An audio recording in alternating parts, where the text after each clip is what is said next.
The Ivory Ledger of Axum, deep within the highlands of northern Ethiopia, where ancient stone obelisks cast long shadows across the earth, and the air still carries echoes of the old Axumite kings, researchers uncovered one of the most bewildering artifacts ever linked to the empire, an ivory ledger. Not a book of parchment or clay, but a series of thin, polished ivory plates, each etched with lines, symbols, and route markers so precise they resemble the cartographic work of a practiced navigator. The plates were found sealed inside a ceremonial chest, protected by resin and wrapped in textiles dyed with rare pigments, as if their contents were never meant for casual eyes.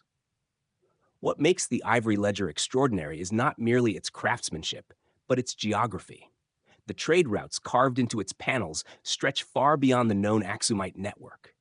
They portray caravan paths branching into deserts uncharted by classical historians, coastal ports that do not appear in any surviving manuscript, and mountain passes believed impassable in antiquity. Even more astonishing are the engraved names of cities, some described as fortified havens, others as great river markets, none of which correspond to any known archaeological site.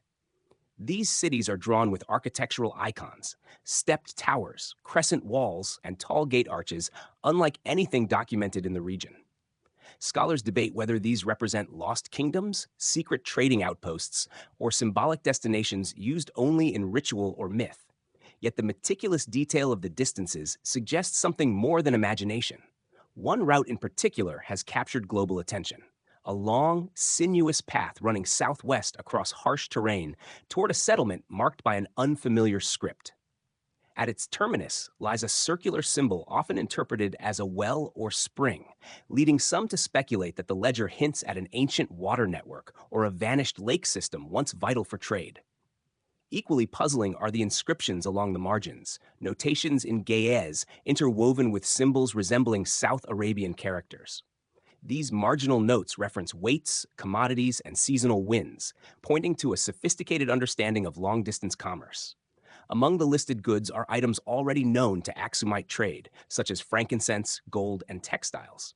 But a handful of entries describe materials no longer recognized today: resinous stones, silver ash fibers, and something translated only as midnight glass. For many, the Ivory Ledger of Axum stands as a tantalizing fragment of a broader world that slipped into oblivion. Whether it maps forgotten cities swallowed by time or represents a conceptual atlas of a merchant priest class, its existence challenges our understanding of Axum's reach. It reminds us that history often preserves only a fraction of what once was, and that the greatest empires may have woven their influence across lands we no longer remember. If you enjoyed this exploration, help the channel by liking, sharing, and subscribing.